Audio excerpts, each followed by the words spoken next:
Class. Today we will discuss about fourth application of Gauss law. Its name electric field intensity due to a uniformly charged thin spherical cell और hollow sphere. Class हम लोग electric field intensity निकालने वाले हैं Gauss theorem को use कर किसके लिए, थिन स्फेरिकल सेल और होलो स्फीयर के लिए। इस सेल की वजह से हम लोग इलेक्ट्रिक फील्ड इंटेंसिटी निकाल सकते हैं। Class electric field intensity at a point outside the shell, electric field intensity at a point on the surface of the shell, यानी आउटसाइड हो गया, ऑन द सरफेस हो गया। अब क्या हो गया number third, electric field intensity at a point inside the shell, ये इनसाइड हो गया, यानी आउटसाइड, इनसाइड और ऑन द सरफेस, ये निकालना है। ठीक है, देखिए क्लास इसको करते हैं हम लोग। पहले इसके लिए हम लोगों ने क्या किया क्लास, एक थिन स्फेरिकल सेल ले लिया आप लोगों ने, ठीक है, होलो स्फीयर जिसको आप लोग बोल रहे हैं, और वो यूनिफॉर्मली क्या है, पॉजिटिवली चार्ज्ड है। ठीक है क्लास, इसका रेडियस कितना है आर, सेंटर ओ, स्फीयर कैसा है होलो। इस हम लोग निकालने वाले electric field intensity at a point outside the shell. ठीक है क्लास, तो क्लास हम लोगों ने क्या किया, ओ पॉइंट ओरिजिन से R distance outside P point पे, आर डिस्टेंस पी पॉइंट पे हमें क्या निकालना है, इलेक्ट्रिक फील्ड इंटेंसिटी। ठीक है, इसको एक सेकेंड होल्ड कीजिए।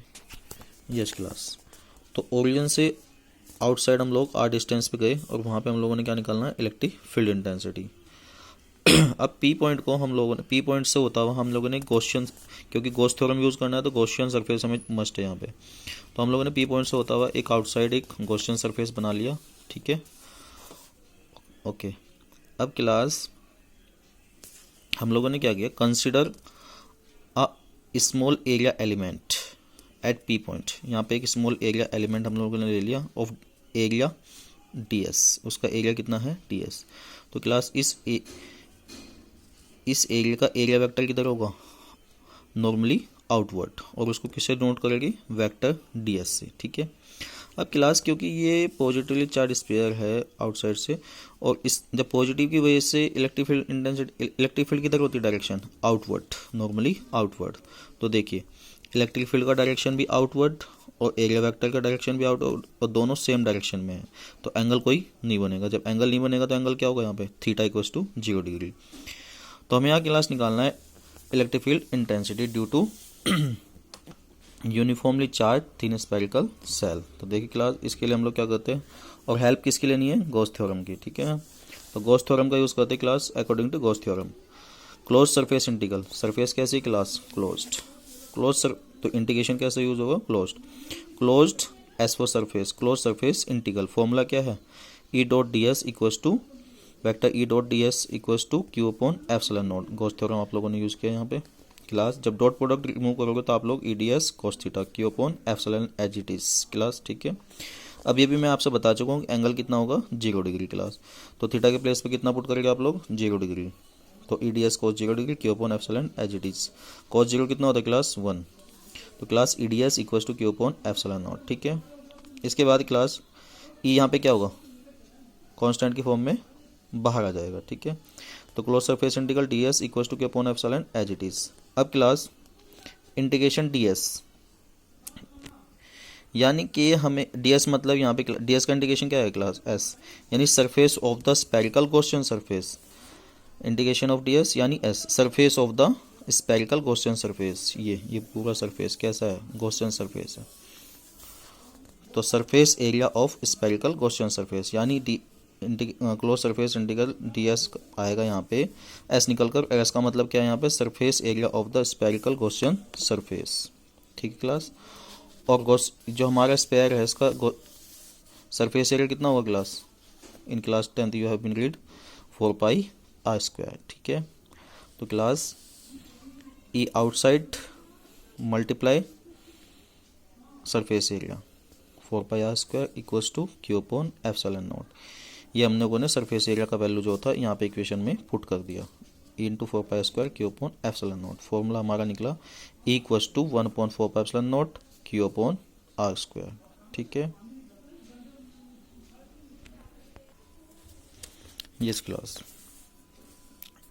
Electric field due to charge spherical shell at a distance R, formula हमारा इक्वल टू 1/4πε0 Q/r², ठीक है।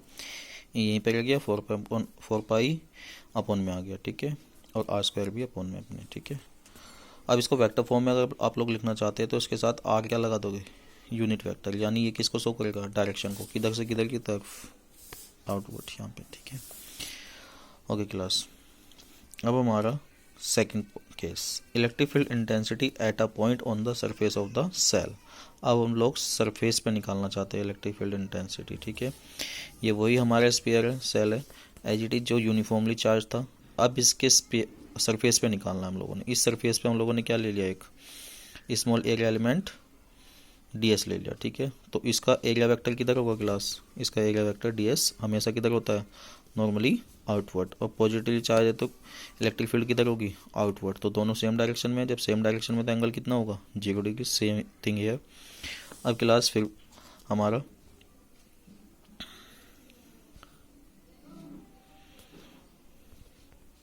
अभी देखिए क्लास, जो ऊपर था ना हमारा, हमने इलेक्ट्रिक फील्ड इंटेंसिटी कहाँ पे निकाली थी, r डिस्टेंस फ्रॉम ओरिजिन से r डिस्टेंस पे निकाली थी, यानी वहाँ पे डिस्टेंस कितना था, स्मॉल r, लेकिन इस बार डिस्टेंस कितना है, r, यानी स्मॉल r किसके इक्वल हो गया यहाँ पे, कैपिटल R के।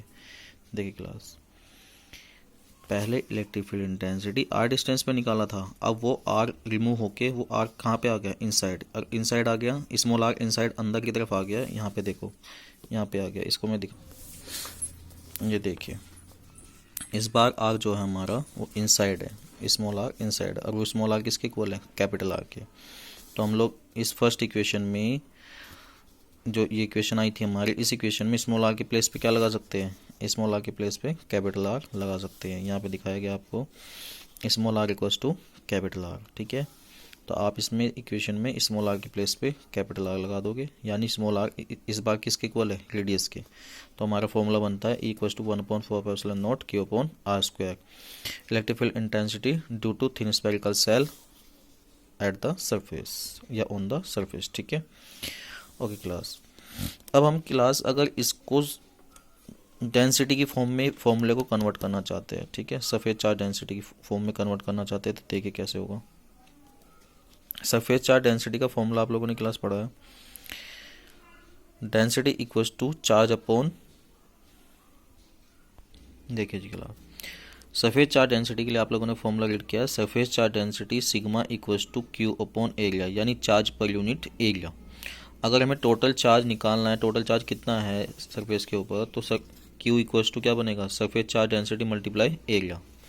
तो देखिए, तो charge equals to density multiply surface area of sphere 4πr² according to formula, ठीक है। अब एक Q का वैल्यू आ गया हमारा, अब इस Q को यहाँ पे पुट कर देंगे, देखो क्लास, 1/4πε0, वैल्यू क्या है, सिग्मा 4πr², यहाँ पे पुट करेंगे 4πr² अपॉन में capital R² as it is है, R² से R² कैंसिल होगा, और हमारा 4π से 4π कैंसिल हो जाएगा, और after remaining term equals to sigma upon epsilon naught, और हमारी टर्म क्या आएगी, हमारा फॉर्मूला क्या निकल के आएगा, equals to sigma upon epsilon naught. ये सरफेस चार्ज डेंसिटी की फॉर्म में फॉर्मूला है। अगर आपसे सरफेस चार्ज डेंसिटी की फॉर्म में फॉर्मूला आपसे पूछता है इलेक्ट्रिक फील्ड इंटेंसिटी के लिए at the on the surface, ठीक है जी, अदरवाइज सिंपल फॉर्मूला यही रहेगा, इक्वल्स टू 1/4πε0 Q/r², ठीक है। अगर डेंसिटी की फॉर्म में पूछता है तो फॉर्मूला ये रहेगा, अदरवाइज ऑन द सरफेस ये फॉर्मूला रहेगा इलेक्ट्रिक फील्ड इंटेंसिटी, ठीक है। ओके, अब थर्ड केस का रीड करते हैं हम लोग। देखिए third case, electric field intensity at a point inside the shell. अब हम लोग आउटसाइड इलेक्ट्रिक फील्ड इंटेंसिटी निकाल चुके हैं, ऑन द सरफेस निकाल चुके हैं। अब हम लोग थर्ड पॉइंट निकालेंगे, electric field intensity at a point inside the shell. देखिए क्लास, इस बार ये हमारा क्वेश्चन सर, ये हमारा जो था स्फीयर था यूनिफॉर्मली चार्ज्ड होलो। अब इसका रेडियस कितना था, कैपिटल R। अब इसके इनसाइड आ गए हम लोग, अंदर की तरफ, ठीक है। कितना डिस्टेंस है हम लोग, स्मॉल r, ठीक है, स्मॉल r डिस्टेंस पे इनसाइड हमें क्या निकाल, ओरिजिन से स्मॉल r डिस्टेंस पे P पॉइंट पे हमें क्या निकालना है, इलेक्ट्रिक फील्ड इंटेंसिटी। तो हमें इलेक्ट्रिक फील्ड इंटेंसिटी निकालनी है पी पॉइंट पे, लेकिन किसके हेल्प से, गॉस थ्योरम की हेल्प से। तो हमें इसका पी पॉइंट से होता हुआ क्या बनाना पड़ेगा, गॉसियन सरफेस, क्योंकि गॉस थ्योरम तो यूज़ करनी है इसके अंदर, तो गॉसियन सरफेस मस्ट है, तो इसलिए गॉसियन सरफेस हमने इसके ऊपर बना दिया पी पॉइंट से होते हुए, ठीक है। ओके, अब क्लास पी पॉइंट पे हम लोगों ने क्या ले लिया, एक स्मॉल एरिया एलिमेंट ds, और उस ds का एरिया वेक्टर किधर होगा, आउटसाइड परपेंडिकुलर नॉर्मली आउटवर्ड, ये आपको पता है ऑलरेडी। और क्लास देखिए, क्या आपको अंदर की तरफ कोई चार्ज दिखाई दे रहा है, नहीं दिखाई दे रहा। जब चार्ज अंदर की तरफ नहीं है तो इलेक्ट्रिक फील्ड नहीं होगी, जब इलेक्ट्रिक फील्ड नहीं है तो इधर की तरफ कोई इलेक्ट्रिक फील्ड आपको दिखाई नहीं दे रही, तो खाली क्या है, एरिया वेक्टर दिखाई दे रहा है फिलहाल आपको यहाँ पे अंदर की तरफ, क्योंकि कोई चार्ज नहीं है, ठीक है। तो फॉर्मूला क्या यूज़ करेंगे फिर वही, according to Gauss theorem, close surface integral E dot vector E dot ds q upon epsilon naught. इस बार class Gaussian surface enclose no charge, Gaussian surface के अंदर क्या होता है, कुछ चार्ज होता है, लेकिन यहाँ पे चार्ज नहीं है, तो q इक्वल्स टू 0।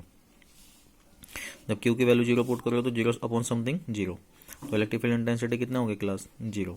तो there is no electric field intensity, sorry there is no electric field inside a uniformly charge thin spherical cell. तो यूनिफॉर्मली चार्ज स्फीयर जो है सेल है होलो, उसके अंदर इलेक्ट्रिक फील्ड इंटेंसिटी नहीं होती, क्योंकि उसके अंदर की तरफ चार्ज नहीं होता, ठीक है। तो ये 3 केसेस हम लोगों ने पढ़ चुके। अब इसके ग्राफ जो होगा वो ग्राफ हम लोग नेक्स्ट वीडियो में देखेंगे, ठीक है। Okay, thank you very much.